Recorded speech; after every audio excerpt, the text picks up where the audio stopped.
पुस्तक प्रकाश वाटा.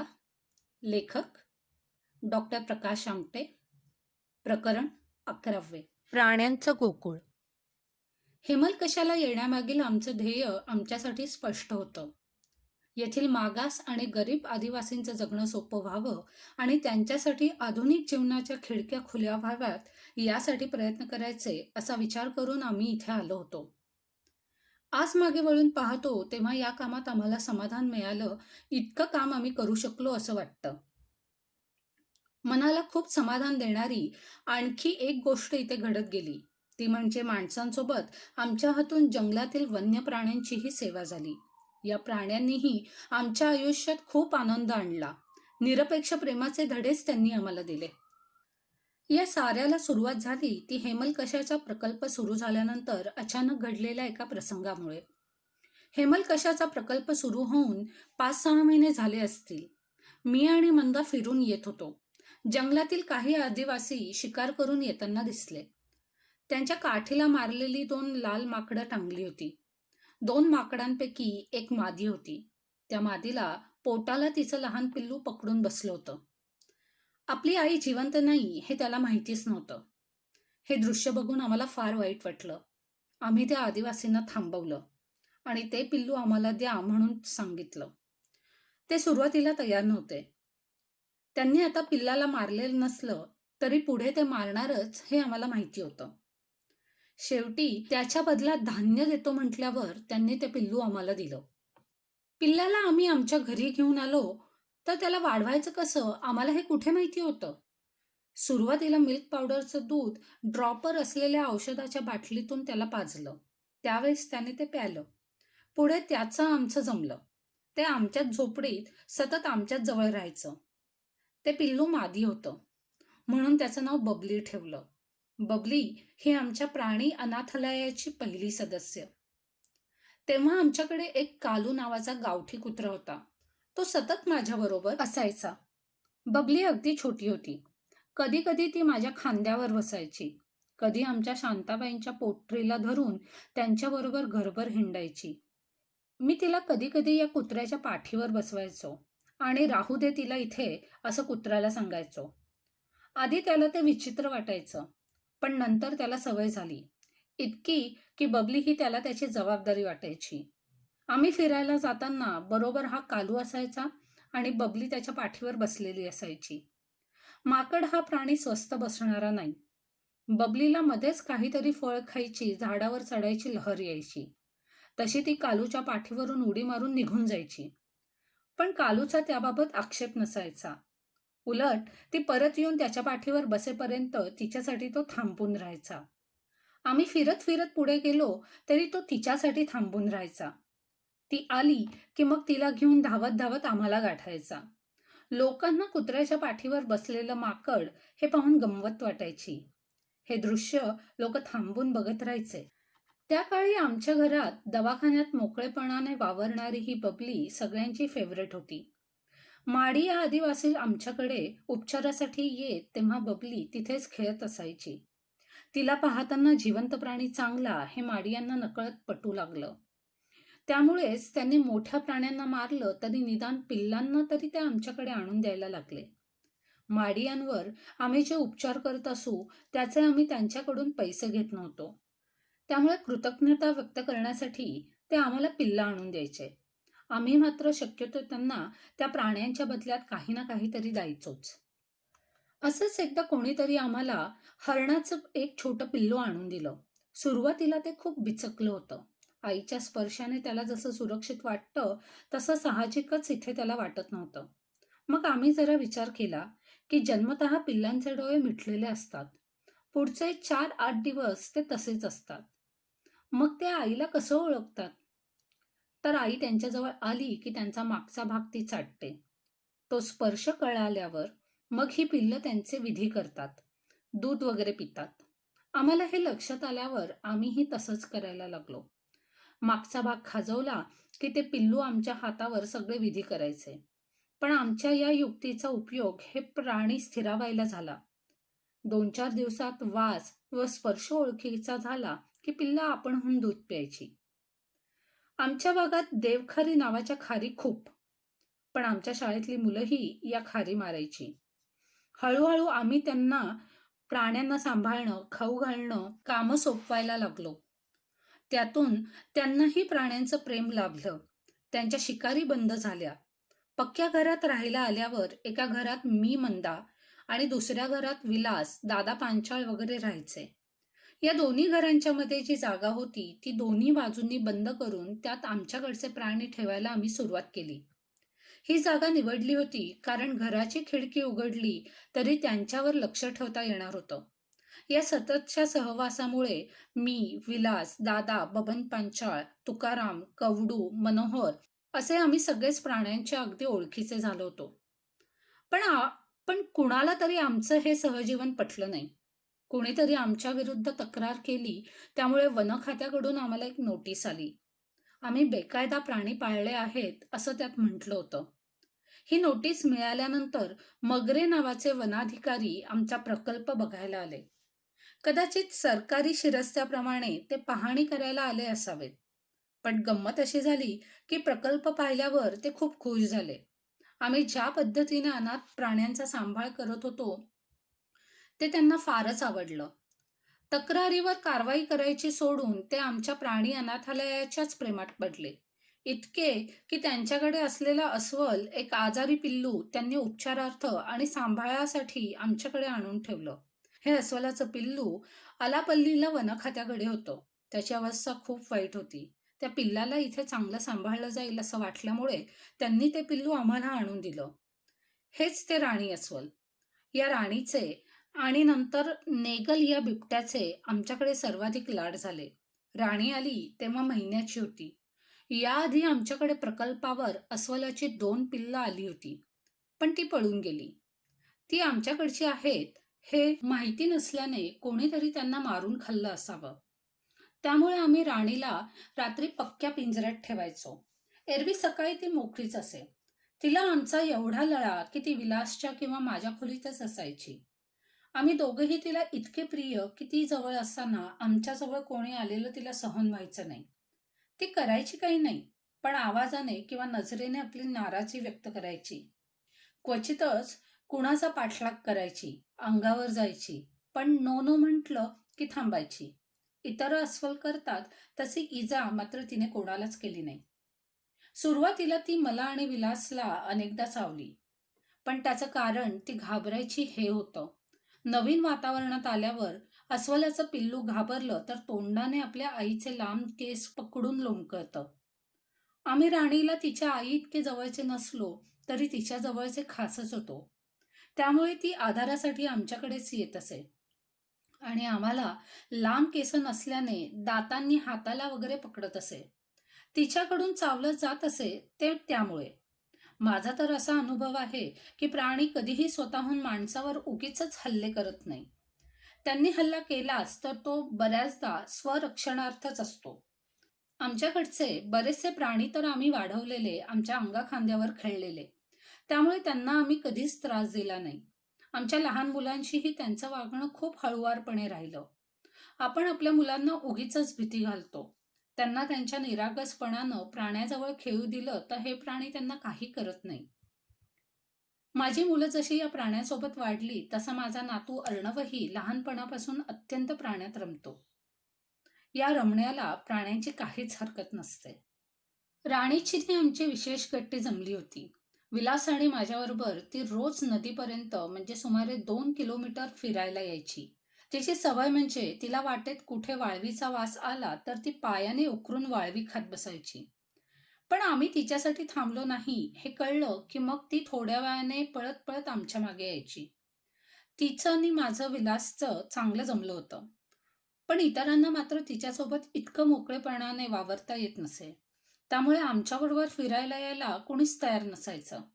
तिच्यामुळे आमच्या दोघांशिवाय असायची ती फक्त नेली कुत्री. ती जशी जशी मोठी होत गेली तसं तसं तिचं वजन वाढत गेलं. त्यामुळे नदीवर पोहोचेपर्यंत ती जमून जायची. तिला त्रास होऊ नये म्हणून एक दोनदा मी तिला कडेवर उचलून घेतलं होतं. पण त्यामुळे ती नंतर तसाच हट्ट धरायची. पण 15 किलोचं धूड कडेवर उचलून चालणं काही सोपं काम नसायचं. मग कधी कधी ती चिडायची, हट्ट करायची. एकदा नदीवर फिरायला गेलेलो असताना तिला कडेवर न घेतल्याने ती माझ्यावर रागवली होती. चालून चालून दमली होती, म्हणून मीही तिला थोडा वेळ कडेवर घेतलं. पण तिला पूर्ण अंतर तसं नेणं शक्य नव्हतं. पण तीही हट्ट सोडायला तयार नव्हती. शेवटी आम्ही तिला घेऊन तिथेच बसून राहिलो, कारण ती हलायलाच तयार नव्हती. शेवटी विलास प्रकल्पावर जाऊन बैलगाडी आणि मदतीला काही जणांना घेऊन आला. ते बघून ती आणखीनच चिडली. अंगावर धावायला लागली. तिच्या चिडलेल्या अवतारामुळे बैल आणि ती माणसं घाबरून गेली. शेवटी त्या माणसांना परत पाठवून विलासनं बैलगाडी स्वतःच्या हातात घेतली. मी बैलगाडीत बसलो, नेलीही बसली आणि आम्ही बैलगाडी सुरू केली. आम्ही निघालो तेव्हा कुठे आता आपलं चालणार नाही याची जाणीव होऊन ती मुकाट्याने येऊन बैलगाडीत बसली. पण तीही आधी माझ्याच मांडीवर. तेव्हापासून तिला फिरायला घेऊन गेलो तरी ती दमायच्या आधीच परत फिरायचो किंवा मग सकाळी जाऊन तिथे वेळ काढायचो. तिची विश्रांती झाली की परत यायचो. राणीबाईंचे लाड या थरापर्यंत झाले तर राणीची गंमत म्हणजे ती गाडीच्या आवाजाला जाम घाबरायची. पावसाळा संपल्यावर वाहतूक सुरू व्हायची आणि ट्रक, जीप वगैरे आवक-जावक वाढायची. आम्ही तिला घेऊन फिरायला गेलो असताना असा गाडीचा किंवा जीपचा आवाज आला की राणी लगेचच बाजूच्या जंगलात लपून बसायची. वाहनं निघून गेले की परत यायची. या वाहनातून येणारे जाणारे कधी-कधी आमच्याशी थांबून बोलायचे. राणी आमच्याबरोबर आहे हे त्यांना माहिती नसायचं. त्यामुळेच तेही हिंमत करायचे. पण एकदा असं झालं की एका जीपचा आवाज झाला म्हणून राणी बाजूला जाऊन लपली. जीपमधले लोक आम्हाला पाहून उतरले. पाय मोकळे करायला लागले. ते चंद्रपूरवरून जंगलात फिरायला आले होते. आमच्या प्रकल्पाबद्दल त्यांना ऐकून माहिती होतं. त्यामुळे त्यांनी चौकशी केली. आम्ही फिरायला निघालो आहोत म्हटल्यावर त्यांनी आम्हाला जीपमधून यायचा आग्रह केला. आम्ही नको, आमच्याबरोबर आणखी 2 जण आहे, राणी आणि नेली असं म्हटलं, तरी येऊ दे त्यांनाही असं म्हणत त्यांनी खूप आग्रह केला. शेवटी आम्ही जीपमध्ये बसलो. विलासला आता हसू यायला लागलं होतं. जीप सुरू झाली आणि ती लांब जाती असं लक्षात आल्याने लपून बसलेली राणी बाहेर आली आणि ती जीपच्या मागे धावू लागली. जोरात ओरडत जीपचा पाठलाग करायला लागली. आमच्यासोबत फिरायला आलेल्या दोघांपैकी राणी अस्वल आहे हे त्यांना कळल्यावर जीप थांबवून आणि आपल्या मुलांना आतच सोडून गाडीत बसलेले मोठे लोक लांब पळून गेले. पण मग थोड्या वेळाने राणी काही करत नाहीये हे पाहून पुन्हा जवळ आले आणि सांभाळा हं, या प्राण्यांचा काही भरोसा नसतो असा अनाहूत सल्ला देऊन घाईघाईने निघून गेली. त्यांच्या फजितीने आम्हाला खरं तर एकीकडे हसू येत होतं आणि दुसरीकडे त्यांच्या टिप्पणीने विषादही वाटत होता. खरं तर सगळ्यात बेभरोशाचा प्राणी असतो तो माणूस. पण तो इतरांना, विशेषतः प्राण्यांना किती सहजासहजी दूषणं देतो. प्राण्यांना उत्तरं देता येत नाही म्हणून. नाहीतर त्यांनीही माणसाच्या विश्वासघाताचे कितीतरी पुरावे सादर केले असते. इतर प्राण्यांबद्दलची मतं काहीही असली तरी आमचं हेमलकशाचं वास्तव्य या प्राण्यांनी खूपच आनंदमय केलं. ही गोष्ट अगदी खरी आहे. आम्ही त्या प्राण्यांसोबत आणि आमच्याकडील सर्व प्राणी एकमेकांसोबत मजेत जगत होते. आमच्याकडे माकडं आणि कुत्री होतीच. शिवाय नीलगाय, भेकर, अस्वलं, कोल्हा, तरस, मोर, साप, नाग, खार, घोरपड असे वेगवेगळे प्राणीही होते. त्यात 1979 साली एका मगरीची भर पडली. झालं असं की प्रकल्पावरचा एक जण मासे पकडायला गेला होता, तेव्हा त्याला ही मगर सापडली. मगर म्हणजे मगरीचं 2 दिवसाचं ते छोटंसं पिल्लू होतं. एखाद्या सरड्या एवढा तिचा आकार होता. मगरीच्या पिल्लाला कसं वाढवायचं, कसं खायला द्यायचं, आम्हाला याची काहीच कल्पना नव्हती. शेजारी ताडोबा अभयारण्य होतं. तिथे विचारलं, पण तिथून लगेच काही कळलं नाही. शेवटी विचार केला की मगरीला पाणी हवंच, म्हणून मग एका बॅरलमध्ये अर्ध पाणी भरलं. वर मधोमध लाकूड आडवं टाकलं आणि त्यावर जाळी बसवली. हेतू हा की जेव्हा तिला पाण्यात नकोसं वाटेल, तेव्हा तिला वर चढून बसता यावं. आमच्या मनातला हेतू तिला पटला असावा, कारण गरजेप्रमाणे ती त्या जाळीवर ऊन खात बसायची. मगर काय खात असावी याची आम्हाला काहीही कल्पना नव्हती. पण अंदाजाने रात्री 15 बेडूक तिच्या पाण्यात सोडले. सकाळी पाहिलं तर त्यातले 10 शिल्लक होते. त्यावरून मगर बेडूक खाते हा शोध आम्हाला लागला. लहान मासे पाण्यात टाकले तरी ती बेडूकच पसंत करी. मग मी आणि विलास रोज रात्री बेडूक पकडायला जायचो. तिला हवं ते खाणं तर द्यायला हवं, कारण ती आमची पाहुणी होती. पावसाळ्यात बेडूक मिळायचे, पण उन्हाळ्यात मात्र नदीवर जावं लागायचं. आम्ही तिच्या खाण्यापिण्याची अशी बडदास्त ठेवल्यावर आणि आमच्या पाहुणचारावर खुश होऊन ती आमच्याकडे रुळल्यावर अभयारण्यातून उत्तर आलं की मगरीला मटणाचा खिमा द्यावा. तोपर्यंत आम्ही आमच्या पद्धतीने तिच्या खाण्याचा प्रश्नही सोडवला होता. सरकारी अधिकाऱ्यांच्या अगाध ज्ञानाबद्दलचा आणखीन एक किस्सा. आमच्याकडे एक हरीण आलं होतं, पण ते कुठल्या जातीचं आहे हे कळत नव्हतं. बार्किंग डिअर असावं असं आम्हाला वाटत होतं. त्याच दरम्यान एक वनाधिकारी प्रकल्पावरचे प्राणी बघायला आमच्याकडे आले होते. त्यांना आम्ही विचारलं की एक हरिण आलंय, जरा बघून ते कुठल्या जातीचं आहे हे सांगता का? ते विचारात पडले. हरिण बघण्याआधीच. मग शेवटी उठून पिंजऱ्याजवळ आले. बराच वेळ त्यांनी निरीक्षण केलं. आम्ही अगदी अपेक्षेने त्यांच्याकडे पाहत होतो. शेवटी त्यांनी गंभीरपणे सांगितलं, हे डिअर असावं. आम्ही त्यांचं ज्ञान बघून अवाक झालो.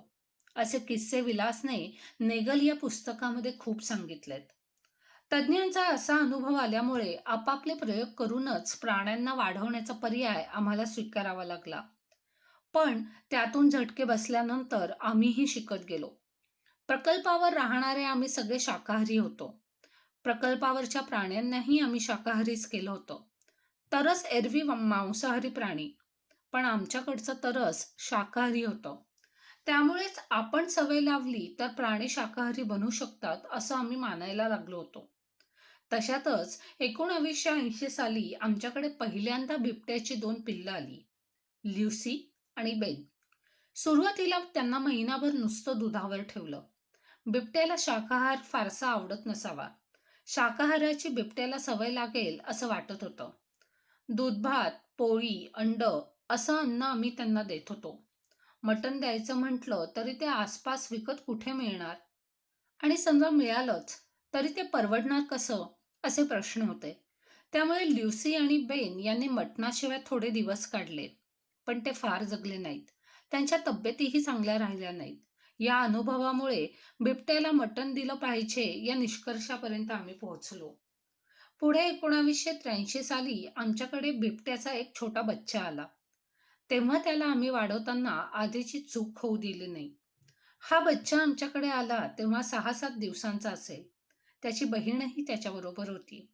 पण ती फार दिवस जगली नाही. हा मात्र जगला. माडिया भाषेत बिबट्याला नेगल म्हणतात. म्हणून त्यालाही तेच नाव ठेवलं. सुरुवातीला हे पिल्लूही दुधावर होतं. पण त्यालाही ते चाललं नाही. त्याला एकसारखा डायरिया व्हायला लागला.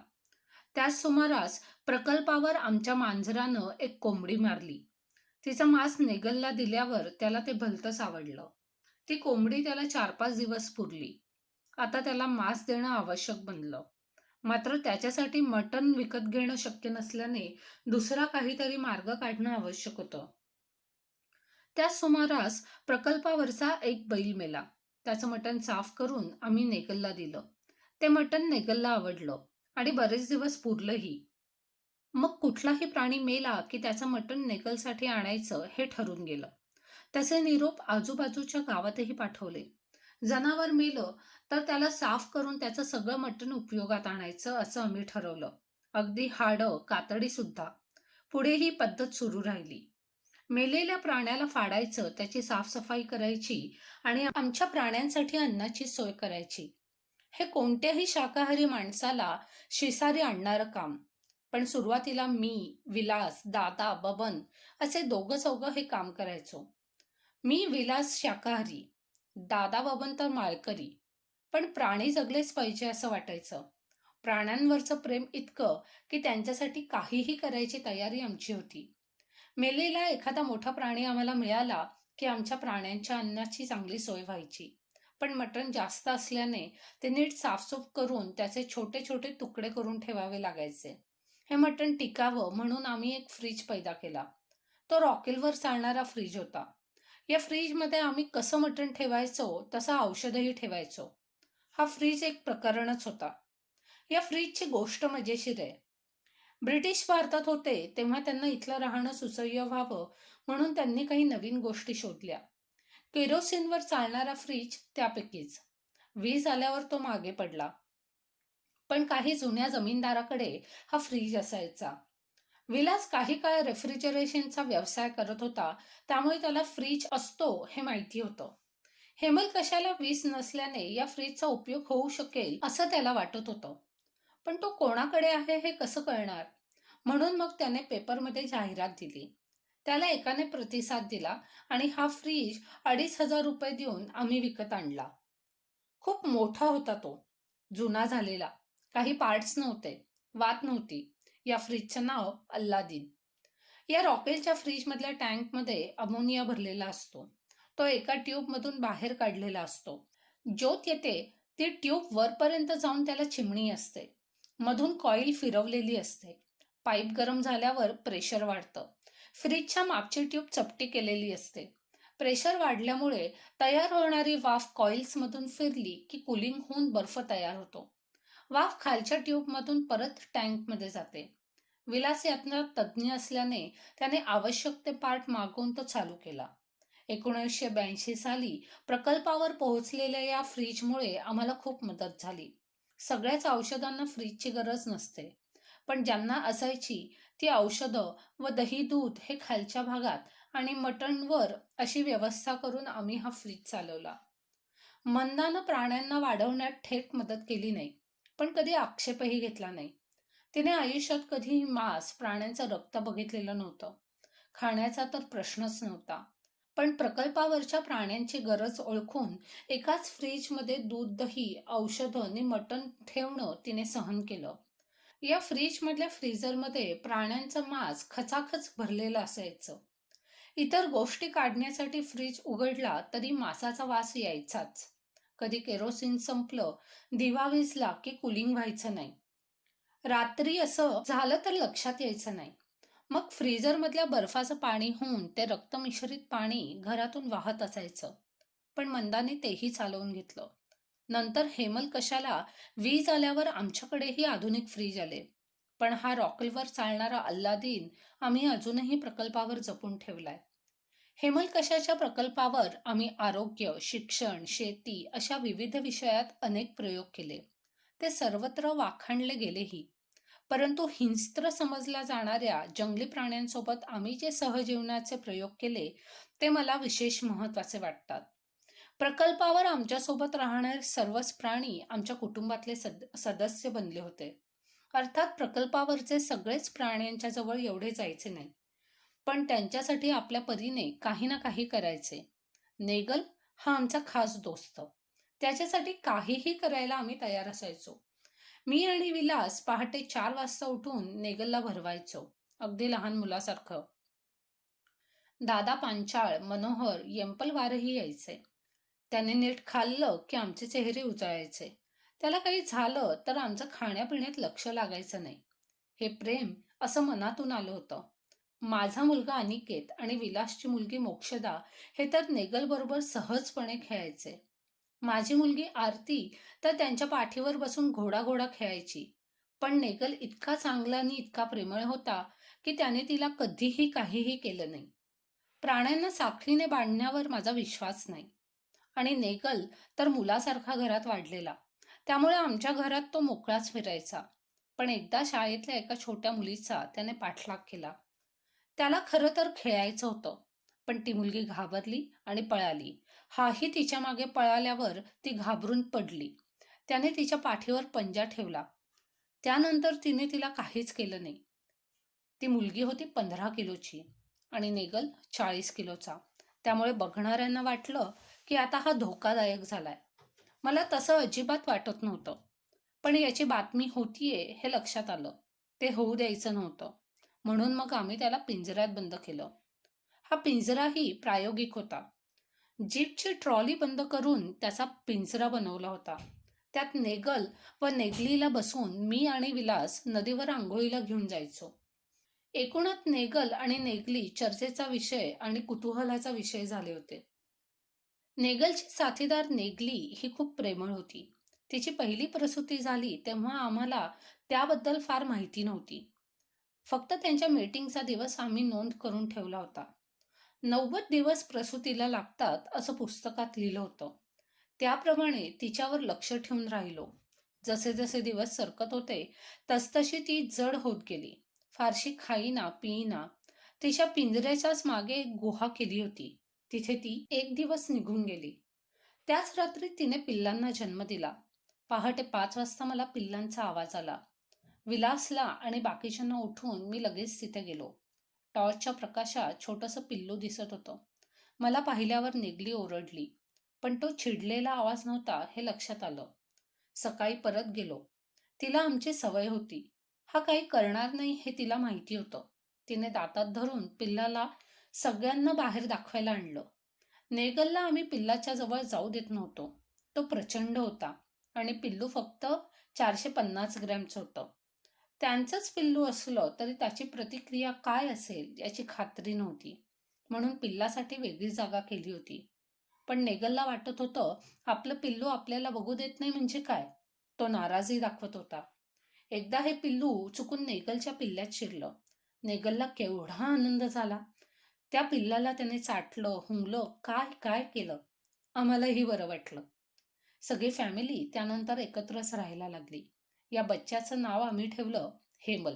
प्रकल्पावरचा वाघाचा हा पहिला बच्चा. हेमलच्या जन्मामुळे आम्ही वाघिणीचं दूध पिणारे ठरलो. आपल्याकडे फक्त वाघिणीचं दूध ही संकल्पना माहिती आहे, पण आम्हाला त्या दुधाचाही अनुभव घेता आला. या बच्च्याला पाजताना जे दूध सांडायचं ते एकत्र करून केवळ कुतूहलापोटी आम्ही त्याची चव घेतली होती. पण तेव्हा आमच्याकडे कॅमेरा नसल्याने वाघिणीचं दूध पिणाऱ्या आम्ही अशी या प्रसंगाची आठवण काही ठेवता आली नाही. पुढे फेब्रुवारी 1986 मध्ये नेगल सर्पदंशाने अचानक गेला. त्याचं जाणं आम्हाला खूपच जाणवलं. त्यावेळीस अल्लापल्लीला एक पॅन्थर होता. त्याला नेगलीसाठी प्रकल्पावर आणायचं ठरवलं. हा राजा त्यावेळेस 1 वर्षाचा होता. 35-40 किलोचा असेल. त्याला वनाधिकाऱ्यांनी बांधून ठेवल्यानं तो आक्रमक झाला होता. मी त्याला एका पिंजऱ्यात घेऊन गेलो आणि त्याची साखळी काढून ठेवली. त्याला घेऊन आलेले अधिकारी स्तंभितच झाले. पहिल्याच दिवशी साखळी वगैरे काढू नका, थोडे दिवस थांबा म्हणायला लागले. मी म्हटलं, प्राण्यांना साखळीला बांधून ठेवणं मला आवडत नाही, त्यालाही आवडत नसणार. तुम्ही बाहेर जाऊन पिंजऱ्याचा दरवाजा लावून घ्या. त्या चटकन बाहेर पडले आणि दार लावून घेतलं. आत राजा आणि मी दोघंच राहिलो. तो पिंजऱ्यात चक्रा मारत होता आणि मी त्याच्या पाठीवरून हात फिरवत होतो. वनाधिकारी चकित झाले. इतका हा आक्रमक वाघ आणि तो मला काहीही कसं करत नाहीये असा प्रश्न त्यांना पडला होता. खरं तर यात कसलीही युक्ती नव्हती. प्राण्यांवरच्या विश्वासाच्या बळावर आणि अनुभवाच्या जोरावर मी हा निर्णय घेतला होता. मला माहिती होतं की अल्लापल्लीला बरीच माणसं बघितलेल्या राजाला माझ्यात काहीच रस असणार नव्हता. त्याचं सारं लक्ष शेजारीच पिंजऱ्यात असलेल्या नेगलीवर असणार होतं. झालंही तसंच. शेजारच्या पिंजऱ्यातल्या नेगलीचा वास तो घेत राहिला. मग त्यांना एकत्र सोडल्यावर त्या दोघांनी थोडा आरडाओरडा पाठलाग केला. पण मग दोघांनीही एकमेकांना स्वीकारलं. तो तिच्यापेक्षा लहान असल्याने तिला काही करू शकत नव्हता. पण नेगली सवयीची असल्याने ती त्याला काही इजा करणार नाही याची मला खात्री होती. अर्थात ही गोष्ट अगदीच खरी की ओळख पाळख नसताना राजाच्या पिंजऱ्यात काठी न घेता जाणं हा मी घेतलेला चान्स होता. तो माझ्यावर उडी घेऊ शकला असता, पण स्वतःवरच्या आणि मुख्य म्हणजे प्राण्यांवरच्या विश्वासाने मी हे धाडस करू शकलो. मुन्ना नावाचा आणखीन एक बिबट्या आमच्याकडे होता. आरतीबरोबर तो शाळेतही जायचा. ती वर्गात बसायची आणि हा तिथेच बाहेर बसून असायचा. तिची शाळा सुटली की तिच्याबरोबर घरी यायचा. कुठल्याही मुलाला त्याने कधीच त्रास दिला नाही. हा प्रकार आरती तिसरीत जाईपर्यंत चालला. पुढे मात्र तो मोठा झाला. त्याला लहान मुलं बघून बिचकू लागली. त्यामुळे आम्ही मुन्नाला शाळेत पाठवणं बंद केलं. सुरुवातीचे ल्युसी आणि बेन हे 2 बिबटे सोडले तर आमच्याकडे आलेले सर्व बिबटे उत्तम जगले. राजा आणि नेगलीला झालेली 7-8 पिल्लं आम्ही बाहेर दिली. मात्र त्यातली कुणीच जगली नाही. 4-8 वर्षात मरून गेली. आमच्याकडचे प्राणी निरोगी राहतात ही एक सिद्ध करणारी गोष्ट आहे. ही पिल्लं गेली, पण त्यांचा बाप मात्र आमच्या प्रकल्पावर बरीच वर्षे जिवंत राहिला. वाघाचं आयुष्य साधारणतः 15 वर्षाचं, पण राजा 24 वर्ष जगला. या बिबट्याने आम्हाला फारच लळा लावला. त्यामुळे प्रकल्पावर 2-3 बिबटे ठेवण्याची पद्धत चालू राहिली आणि तशी सवय सगळ्यांनाच लागून गेली. बिबट्यांना ज्या सहजपणे माझ्या जगण्याचा भाग बनवू शकलो, तसंच सापांनाही करू शकलो. आपल्याकडे सापाबद्दल गैरसमजच खूप आहेत. साप पाहिला की लोक आधी त्याला मारतात आणि नंतर त्याला ओळखायचा प्रयत्न करतात. सगळे साप विषारी नसतात. नाग, मण्यार, घोणस, फुरस, पट्टेरी वा आगामण्यार हे खरे विषारी साप. कोब्रा म्हणजे नाग. हा एकमेव फणा काढणारा नाग. धामण विषारी नसते, पण ती विषारी असते असा आपल्याकडे समज आहे. पाय पडल्यावर कदाचित ती कुणाला चावली असावी आणि त्या माणसाला ॲलर्जिक कारणामुळे पुरळ आले असेल, तर तीच घटना सगळीकडे पसरली असावी. धामण शेपटीकडून चावते, असाही एक समज आहे. साप डूख धरतो, हा एक सर्रास पसरलेला गैरसमज. डूख वगैरे धरण्याइतकी सापाची स्मरणशक्ती नसतेच. तो कधीही तुमचा पाठलाग करत नाही. कोणताही साप स्वतःहून हल्ला करत नाही. त्याला त्रास झालाच तरच तो स्वरक्षणार्थ चावतो. आपल्याला चावलेला साप विषारी आहे की बिनविषारी हे बघण्याआधीच तो माणूस अर्धमेला होतो. आमच्याकडे एकदा सर्पदंशाची एक केस आली. माणूस बेशुद्ध होता. तोंडाला फेस वगैरे आलेला. सर्पदंशावर अँटीव्हेनम हे इंजेक्शन आहे. ते द्यायला घेतलं आणि मग सहज म्हटलं, कोणता साप चावलाय ते पाहिलं का? त्याच्यासोबत आलेले लोक मारलेल्या सापाला घेऊन आले. मी साप बघितला तर तो बिनविषारी होता. आमच्या इथे त्याला धोंड्या म्हणतात. मी इंजेक्शन बाजूला ठेवून दिलं, कारण त्याची गरजच नव्हती. तो माणूस बेशुद्ध झाला होता केवळ भीतीने. या अनुभवामुळे माझ्या मनात पक्क बसलं की प्रत्येकाला साप ओळखता यायला हवा. असं वाटण्याचं आणखीन एक कारण म्हणजे लहानपणापासून मी प्रचंड प्रमाणावर साप मारले गेल्याचं पाहत होतो. आनंदवन उभं करताना सुद्धा गैरसमजापोटी दिसला की साप मार हे तंत्र अवलंबलं गेलं होतं. त्यामुळे हेमलकशाला आल्यानंतर सुरुवातीपासूनच साप पकडायचं आणि तो बिनविषारी की विषारी हे शोधण्याचं तंत्र मी शिकून घेतलं. मी आनंदवनात साप भरपूर पाहिले होते, पण त्यांना पकडण्याचा अनुभव नव्हता. सवयीचे असल्यामुळे सापांची भीती थोडी कमी झाली होती इतकंच. साप पकडण्याचा पहिला अनुभव मी घेतला तो हेमलकशातच. साप कसा पकडतात हे तेव्हा मला माहिती नव्हतं. ट्रायल अँड एरर असाच प्रकार. सापाच्या तोंडावर काठी दाबली आणि मान धरली की त्याला पकडता येईल अशा पद्धतीने काम सुरू केलं. साप पकडल्यावर मानेखाली 4 बोटं आणि अंगठा वर ठेवावा लागतो, म्हणजे तो काही करू शकत नाही. पण काही वेळेस बोटांना रग लागायची. अशा वेळेस बोटं हलवली आणि पकड सैल झाली तर तो चावेल ही भीती असायची. साप पकडल्यावर तो पिशवी किंवा पोत्यात घालणं हेही मोठं काम असतं. मग आम्ही त्याला त्यावेळेस बाजूला पडलेली हिरवी कडी चावायला द्यायचो. विषारी असेल तर त्याचा राग तो त्या कडीवर काढायचा. चावलाच तर तेवढी विषबाधा कमी होईल असा आमचा हेतू असायचा. पण त्यावेळेस कधीच साप चावला नाही. साप पकडण्याची आणि त्यांच्या जाती पोटजाती ओळखण्याची कला मी शिकलो. याला कारण होतं, जंगलात राहायचं आणि साप नको म्हणायचं हे मला न पटणारं होतं. पण माणसांना साप दिसला की माणसं त्याला मारत सुटतात. म्हणून मग प्रकल्पावर आमचं छोटंसं सर्पोद्यान सुरू केलं. घरात आसपास रात्री बेरात्री निघालेले साप पकडायचे आणि त्यांचा सांभाळ करायचा असं आम्ही सुरू केलं. नाना प्रकारचे साप, नाग, पट्टेवाला साप वगैरे आम्ही आमच्या सर्पोद्यानात असायचे. जास्तीचे साप आम्ही दूर जंगलात जाऊन सोडून द्यायचो. सापाला मारायचं नाही असा नियमच आम्ही हेमलकशात केला. कार्यकर्त्यांना शाळेतल्या मुलांना साप पकडायला शिकवलं. त्यामुळे साप मारले जाण्याचं प्रमाण खूप कमी झालं. पण मी आणि विलास कधीही कुठेही कोणत्याही साधनाशिवाय साप पकडतो ही गोष्ट मंदाला आणि ताईला अजिबात आवडायची नाही. बाबांनाही खूप काळजी वाटायची. पण असं करत जाऊ नकोस असं ते मला कधीच बोलले नाही. आपण मुलांना लहानपणापासून धाडसाने वागायला शिकवलं, आता कसं रोखायचं असं त्यांना वाटत असणार. त्यांनी शिकवलेल्या धाडसाच्या जोरावर आणि मला विलासला लागलेल्या सर्पप्रेमाच्या बळावर आम्ही सापांचा भरपूर माग काढला. त्यांच्यात विशेष रस घेतला. त्यामुळेच पट्टेवाला साप ओळखण्यापर्यंत आणि त्याला पकडण्यापर्यंत आमची मजल गेली. एकदा आमच्या मगरीसाठी बेडूक शोधायला मी आणि विलास रात्री बाहेर पडलो होतो. हा सगळा रस्ता आमच्या पायाखालचा. बेडूक साधारणतः पाण्याच्या खड्ड्यात सापडतात, त्यामुळे आम्ही असे खड्डे बघत होतो. अचानक एका खड्ड्यात आम्हाला बँडेड क्रेट दिसला. आमच्या हातात फक्त 2 काठ्या होत्या. विलासने क्रेटच्या पाठीवर काठी दाबली. त्यामुळे त्याने तोंड फिरवून मागे यायला सुरुवात केली. मी माझी काठी त्याच्या तोंडावर दाबली. विलासने शेपटी पकडल्यावर मी मानेला धरून त्याला उचलला आणि आम्ही थक्कच झालो. 6 फुटांपेक्षा थोडा जास्त लांब असा हा साप होता.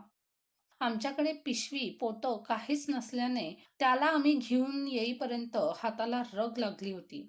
आम्हाला बँडेड क्रेट सापडला ही गोष्ट आम्ही अनेकांना सांगितली. पण महाराष्ट्रात हा पट्टेवाला साप सापडतच नाही, तो फक्त आसाममध्ये सापडतो, असा वाद एका प्रसिद्ध सर्पतज्ज्ञाने आमच्याशी घातला. अखेर मी त्यांना म्हटलं की बँडेड क्रेट माझ्या घरी सापडला आहे. माझ्याकडे तो आज जिवंत आहे. तुम्ही कधीही येऊन पाहू शकता. शेवटी त्यांची समजूत पटली.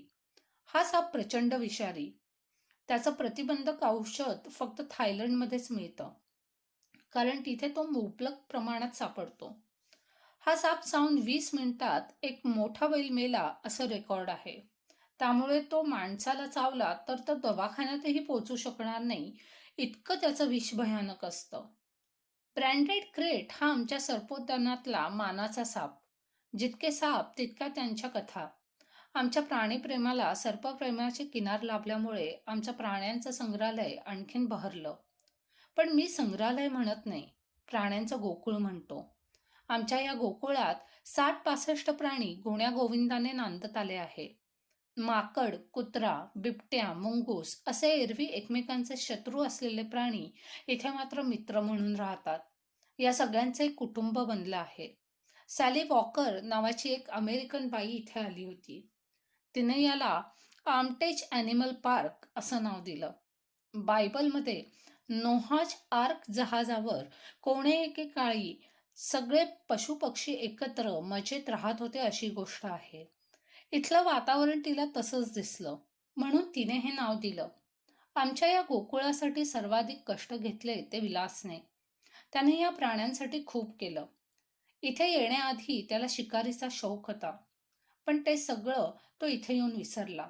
प्राण्यांवर त्याचा खूप जीव चढला. इथल्या प्राण्यांबरोबरच्या अनुभवावर लिहावं असं त्याला वाटत होतं. त्यातून त्याने नेगल हे पुस्तक लिहिलं. ते लोकांना एवढं आवडलं की त्यामुळे प्राण्यांची आणि प्रकल्पाची प्रसिद्धी झाली. लोकांच्या झुंडीच्या झुंडी प्राणी बघायला येऊ लागल्या. या येणाऱ्या पाहुण्यांकडूनच आम्हाला कळलं की सिद्धार्थ काक यांच्या सुरभी या कार्यक्रमात त्यांनी सिंगापूरला चिंपांजी सोबत नाश्ता करताना टीव्हीवर बघितलंय. ही माहिती सांगणाऱ्यांना मी सहज म्हटलं की त्यासाठी सिंगापूरला जायची काय गरज. सिद्धार्थ काक इथे आले तर त्यांना आमच्याकडेही पॅन्थर बरोबर नाश्ता करायला मिळेल. मजा म्हणजे हे त्यांच्या कानावर गेलं आणि ते शोधत आमच्याकडे आले. त्यांनी आमच्यावर 6 मिनिटाची फिल्म बनवली आणि आपल्या कार्यक्रमात दाखवली. तो भाग प्रसारित झाल्यावर लोकांची इतकी गर्दी वाढली की आम्हाला त्याचा त्रासच झाला. टीव्हीवर बघितलेल्यांना वाटायचं की आम्ही फक्त हे प्राणी संग्रहालय चालवतो. त्यामुळे त्यांचा मूड असायचा सहलीचा. मग आम्हाला आमच्या कामाचं स्वरूप समजून द्यायला लागायचं. सर्व काम दाखवावं लागायचं. पण सुरभीवरील फिल्ममुळे आमच्या प्रकल्पाला प्रसिद्धी भरपूर मिळाली आणि मदतीचा ओघही वाढला, हे मात्र खरं. आमच्या या गोकुळाला भेट द्यायला कुठले कुठले लोक यायचे. त्यामुळे बऱ्याच वेळा विनोदी प्रसंगही घडायचे. त्यातला अगदी एक सांगण्यासारखा आहे. सुहासिनी मुळे एकदा फिल्म बनवण्यासाठी आल्या होत्या. त्यात नेगल काम करत होता. मी त्याला शूटिंगसाठी जीपच्या ट्रॉलीत बसवून गेलो होतो. माझा वेश म्हणजे अर्धी पॅन्ट आणि बनियन. कोणी पाहुणे आले तरी तरी तो तसाच असतो.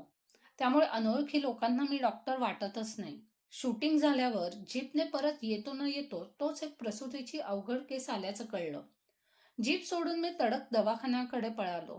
सुहासिनीबाईंचा ड्रायव्हर हे सगळं अचंब्याने बघत होता. तो नंतर त्यांना म्हणाला, इथला ड्रायव्हर खूपच हुशार दिसतोय. तो जीप चालवतो, वाघालाही सांभाळतो आणि बाळंतपण करायलाही मदत करतो. प्राण्यांच्या सोबत आणि त्यांच्यामुळे आमच्या प्रकल्पाला आलेलं चैतन्य, यामुळे मानव आणि प्राणी यांचं मिळून एक आगळं वेगळं विश्व आमच्यात निर्माण झालं होतं. परंतु ही गोष्ट समजण्याइतकी शासकीय यंत्रणा आणि त्यातील अधिकाऱ्यांची फौज कुठे एवढी संवेदनशील असणार? त्यामुळे तुम्ही जे वन्य प्राणी जवळ ठेवता ते बेकायदा आहे व ते जप्त केले जातील अशा सरकारी नोटिसा आम्हाला अधूनमधून यायच्या. पाहणीसाठी काही वनाधिकारी यायचे, पण आमची या बाबतीतली भूमिका स्पष्ट होती. आमचं म्हणणं असं होतं की एकतर हे खाजगी प्राणी संग्रहालय आहे असा जो आक्षेप घेतला जात होता तो मुळातच खरा नाही. हे काही आमच्या शौकासाठी तयार केलेलं संग्रहालय नाही. हे प्राण्यांचं अनाथालय आहे. त्या प्राण्यांचे जीव वाचावेत म्हणून आम्ही त्यांना सांभाळतोय. वन्य प्राण्यांच्या बाबतीत सरकारची हीच भूमिका आहे. त्यामुळे आम्ही सरकारच्या भूमिकेशी सुसंगत वागतो आहोत. दुसरी गोष्ट म्हणजे आमचं म्हणणं असं होतं की आम्ही प्राण्यांना कसं वाढवतोय ते पहा. आमची स्वतःची मुलं असावीत असं आम्ही त्यांच्यावर प्रेम करतो. त्यांची तब्येत, स्वभाव, कल हे सगळं इथे लक्षात घेतलं जातं. ते इथे किती आनंदात आहे ते बघा. पुन्हा यासाठी सरकारकडून आम्हाला एका पैशाचीही अपेक्षा नाही. आम्ही आमच्या निधीतून किंवा देणगीदारांच्या मदतीतून हे अनाथालय चालवतो. मग सरकारला त्यात आक्षेप का असावा? पण हे बेकायदा आहे या पलीकडे सरकारी अधिकारी बोलायला तयार नसत. हा प्रकार थोडा थोडका नव्हे तर 13-14 वर्ष चालला. जप्तीची टांगती तलवार सतत आमच्या डोक्यावर होती. यावेळेस इंदुरकर नावाचे chief conservator of wild life प्रकल्पाची पाहणी करायला आले. पूर्वी ते मंदाचे शिक्षक होते. नंतर ते वन खात्यात गेले. त्यामुळे त्यांचा दृष्टिकोन सहानुभूतीचा होता. त्यांनी पाहणी करून आमच्या प्राण्यांना परवानगी दिली. ही गोष्ट 1991 सालची. त्यावेळेस या संदर्भातला निर्णय घेण्याचा अधिकार राज्य शासनाच्या अखत्यारीत होता. पण नेमका 1992 साली त्याच्यात बदल झाला आणि हे सर्व प्रकरण केंद्र शासनाच्या अखत्यारीत गेलं. त्यामुळे राज्य सरकारने दिलेल्या परवानगीला काहीच अर्थ राहिला नाही. त्यामुळे मग केंद्राचे अधिकारी यायला लागले. प्राणी संग्रहालयाला प्राण्यांचा डॉक्टर हवा असा नियम आहे. तो इथे कुठे आहे असा त्यांनी मुद्दा काढला. आम्ही म्हटलं, इथे माणसांना डॉक्टर मिळायची मारामार, प्राण्यांसाठी डॉक्टर कुठून आणणार? आम्हीच त्यांचे डॉक्टर. खरोखरच आम्ही त्यांना मनुष्याला वापरतो तीच औषधं देत होतो. अगदी अँटीबायोटिक्सही. डोस अर्थातच थोडा जास्त असतो. या औषधांचा परिणाम होतो असा आत्तापर्यंतचा आमचा अनुभव आहे. क्वचित एखाद्या वेळेस आम्ही प्राण्यांच्या डॉक्टरचा सल्ला घेतोही. पण इथे असा एखादा डॉक्टर कायमस्वरूपी आणणं शक्य नाही. प्राण्यांच्या तब्येतीसंदर्भात आम्ही 2 गोष्टी कटाक्षाने पाहत होतो. दिलेलं अन्न त्यांनी खाल्लं की नाही आणि त्यांचं पोट साफ आहे की नाही. आमचं म्हणणं त्या अधिकाऱ्यांना काही पटलं नाही. त्यांनी 1996 साली आमचं अनाथालय जप्त करण्याचा आदेश अखेरीस दिला. पण गंमत अशी की आदेश निघून 7-8 वर्ष झाली पण आमच्यावर कारवाई मात्र झाली नाही. कदाचित एवढे प्राणी कुठे ठेवायचे असा त्यांना प्रश्न पडला असावा. पण 2004 साली सरकारने पुन्हा उचल खाल्ली आणि जप्ती येणार हे जवळजवळ नक्की झालं. आम्ही सगळेच चिंतेत होतो. पण यावेळेस माध्यमांनी, स्थानिक लोकांनी आम्हाला खूप पाठिंबा दिला. हे प्रकरण त्यांनी लावून धरलं. याच्या आधी मला पद्मश्री मिळाली होती. पद्मश्रीच्या गौरवपत्रात प्राण्यांच्या या अनाथालयाचा उल्लेख होता. म्हणजे पद्मश्री द्यायचं हेही कारण होतं. दुसऱ्या बाजूला सरकारच यावर जप्ती आणते, मग या पद्मश्रीला अर्थ काय असा माझा पवित्रा होता.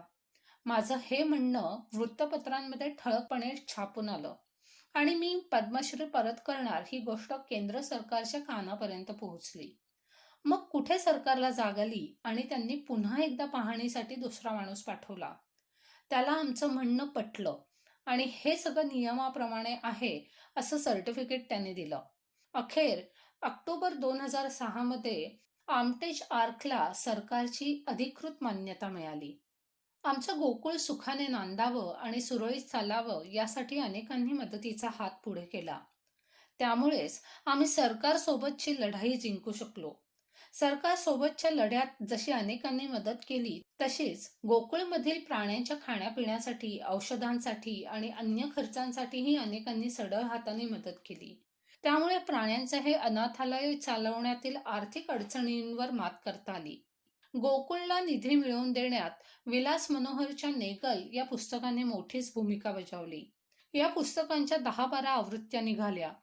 त्यामुळे त्यातून जे पैसे त्याला मिळाले ते सगळे त्याने गोकुळला दिले. डॉक्टर हर्डीकर नावाचे एक प्रसिद्ध आयुर्वेदिक डॉक्टर आहे. त्यांनी केवळ नेगल वाचून वन्य प्राण्यांच्या संगोपनासाठी 12 लाख रुपये दिले. ते बँकेत ठेवून त्यांचा व्याजावर खर्च चालावा असं त्यांनी मला सांगितलं होतं. विशेष म्हणजे त्यांनी हा प्रकल्पही बघितला नव्हता. पैसे दिल्यानंतर ते आले. सुनीताबाई देशपांडे यांनी पु ल गेल्यावर यांच्या पुस्तकांचे सगळे हक्क वाटून टाकले. शेवटचे 5 लाख त्यांनी मनुष्यतर प्राण्यांसाठी म्हणून आम्हाला दिले. असे देणगीदार लाभत गेले. दादा कुलकर्णी तर अनेक वर्ष पिंजऱ्यांसाठी आमची मदत करत आले आहे. एका अर्थाने प्राण्यांचे हे अनाथालय आम्ही चालवत असलो तरी आर्थिक जबाबदारी अनेकांनी पेलली होती. प्राण्यांचे बळी जाऊ नयेत या भावनेतून आम्ही हे गोकुळ उभारलं आणि ही भावना ज्यांच्या ज्यांच्या मनाला भिडली त्यांनी या प्रयोगाला मदत केली. या वन्य प्राण्यांनी आम्हाला सगळ्यांनाच निरपेक्ष प्रेम शिकवलं. या प्राण्यांनी आम्हाला एवढं प्रेम दिलं की सुरुवातीचा जो एकटेपणा आमच्यात होता त्यातून बाहेर पडायला खूप मदत झाली. त्यामुळेच हेमल कशाचा प्रकल्प रुजला, वाढला आणि त्याचं श्रेयही या प्राण्यांना दिलं पाहिजे. या अभिवाचनावरती आपल्या प्रतिक्रिया द्यायला विसरू नका आणि साहित्य चौकट चॅनलला आजच सबस्क्राईब करा. लोकबिरादरी प्रकल्पामध्ये अनेक गोष्टी चालू आहेत, चालू राहतील. त्यासाठी आर्थिक सहकार्य, मनुष्यबळ या नियमित लागणाऱ्या गोष्टी आहेत. वाचकांना, श्रोत्यांना साहित्य चौकट वृंद हे आवाहन करू इच्छितो की कोणतीही मदत, कोणतेही सहकार्य करण्याची इच्छा असेल तर श्री सचिन मुक्कावार यांना संपर्क करा. दूरध्वनी क्रमांक 7588772858 7588772858. Email ID sachinmukkawar83@gmail.com. SACHINMUKKAWAR83@gmail.com. याबरोबरच तुम्ही हेमलकसा 1973@gmail.com या ईमेल आयडीवरती संपर्क करू शकता. अधिक माहितीसाठी वेबसाईट lokbiradariprakalp.org LOKBIRADARIPRAKALP.org. धन्यवाद. आपला साहित्य चौकट वृंद.